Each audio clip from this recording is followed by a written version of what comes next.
usual notations in a triangle ABC. If theta is any real number, then value कोणती find करायची आहे बघा, a into cos of b minus theta plus b into cos of a plus theta, ही value find करायची. ठीक आहे. आता बघा, पहिल्यांदा एक तर cos of a minus B A plus B formula use करावा लागणार इथं. ठीक आहे. ते फॉर्म्युले आपल्याला काय आहेत बघा, की cos of A minus B is equal to cos A cos B plus sine A into sine B, हा फॉर्म्युला आहे. आणि जर ह्या ठिकाणी जर प्लस असेल तर इथं आपण मायनस घेतो. ओके, पहिल्यांदा तो तर फॉर्म्युला यूज करूया. A into cos B cos theta plus sine B into sine theta plus B into cos of A plus B, plus असेल तर मायनस येणार, तर cos A cos theta minus sine A sine theta. Okay, फॉर्म्युले use करून झाले. आत ए नी multiply करूया आणि बी नी पण मल्टिप्लाय करूया. मल्टिप्लाय केल्यानंतर ए cos B cos theta plus A sine B sign theta plus B cos A cos theta minus B sign A sine theta. हे लिहून घेतल्यानंतर बघा की कॉस थीटा जे आहे ना, तिथून कॉमन येईल. कॉस थीटा कॉमन घेतला तर काय राहणार बघा, ए cos B plus B cos ए. सिमिलर वे इथून जे निघेल तुम्हाला कॉमन, ते साइन थीटा निघेल.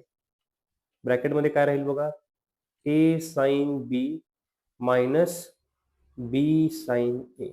ओके, आता याच्या पुढे तुम्हाला या एक्झाम्पल मध्ये प्रॉपर फॉर्म्युल्याचे ऍप्लिकेशन करता आलं पाहिजे. म्हणजे बघा, मी ज्यावेळी ए cos B plus B cos ए बघतोय, त्यावेळी तुम्हाला प्रोजेक्शन रूल यूज करता आला पाहिजे. प्रोजेक्शन रूल्स काय बघा, की समजा आपण ए साइड घेतली तर ती कशी लिहितोय आपण बघा, B cos C plus C cos A असं लिहितोय. आणि इथं जर बघितलं तर ए बी इन्व्हॉल्व आहे, म्हणजे सी ची व्हॅल्यू मला जर लिहायची असेल तर काय लिहिणार बघा आपण, A cos B plus B cos A. That is याचं आन्सर आपल्याला सी लिहिता येईल. ओके, आता पुढे साइन थीटाच्या ब्रॅकेटमध्ये जर बघितलं तर साइन रूल पण आहे माहित तुम्हाला. साइन रूल काय आहे बघा, की A upon sine A is equal to K लिहू शकताय, किंवा तुम्ही या फॉर्म्युल्याचं असं पण ऍप्लिकेशन करू शकताय की इथं ए साइन बी दिलेलं आहे ना, ए साइन बी दिलेलं आहे, तर sine A upon A is equal to sine B upon B is equal to sine C upon C is equal to K लिहू शकता. ठीक आहे. आता बघा, कॉस थीटा इंटू ही तर व्हॅल्यू सी लिहिली by projection rule, plus sine theta into A sine B ची व्हॅल्यू काय लिहिता येईल बघा, sine B is equal to B K लिहिता येईल अँड साइन ए ची व्हॅल्यू ए के लिहिता येईल. जस्ट मी कंपॅरिझन विथ के वरती केलेलं आहे. तुम्ही इथे के च्या ठिकाणी कॅपिटल आर सर्कम रेडियस सुद्धा कन्सिडर करू शकता, 2r.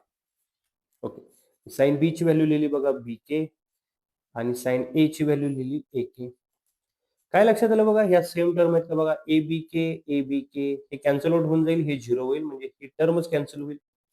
रिमेनिंग राहिलेली टर्म काय बघा, C into cos theta. That is option number D is correct.